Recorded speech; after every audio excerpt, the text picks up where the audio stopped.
జిల్లా జంగారెడ్డిగూడెంలో వెలసిన ఆంజనేయ స్వామివారి చరిత్ర.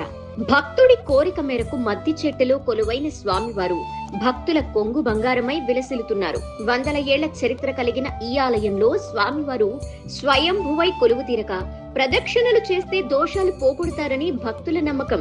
మద్ది చెట్టు త్వరలో వెలిశాడు కాబట్టే మద్ది ఆంజనేయుడుగా పేరొందారు. ఓ చేతిలో గద, మరో చేతిలో పండు పట్టుకుని భక్తులకు దర్శనమిస్తుంటారు.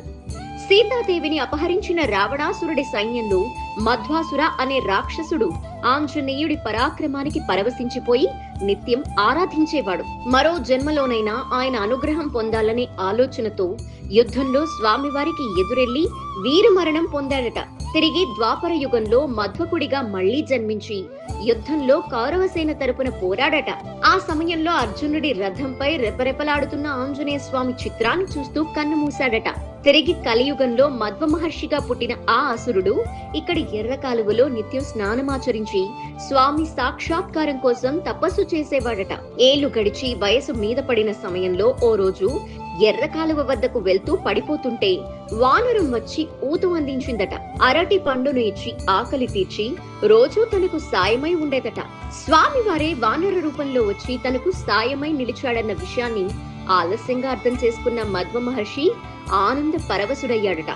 ఆ మరుక్షణంలో హనుమంతుడు ప్రత్యక్షమై తపస్సుకు మెచ్చి రోజూ వచ్చి ఆకలి తీరుస్తున్నానని గుర్తు చేశాడట. దీంతో మధ్వ మహర్షి తన జన్మ సార్థకమైందనే ఆనందంలో స్వామివారిని జీవితాంతం ఉండిపోమ్మని కోరాడట. దీంతో స్వామివారు మధ్వ మహర్షిని మద్ది చెట్టు రూపంలోకి మారమని వరమిచ్చి ఆ చెట్టు తొర్రలోనే స్వయంభూగా వెలిశాడట.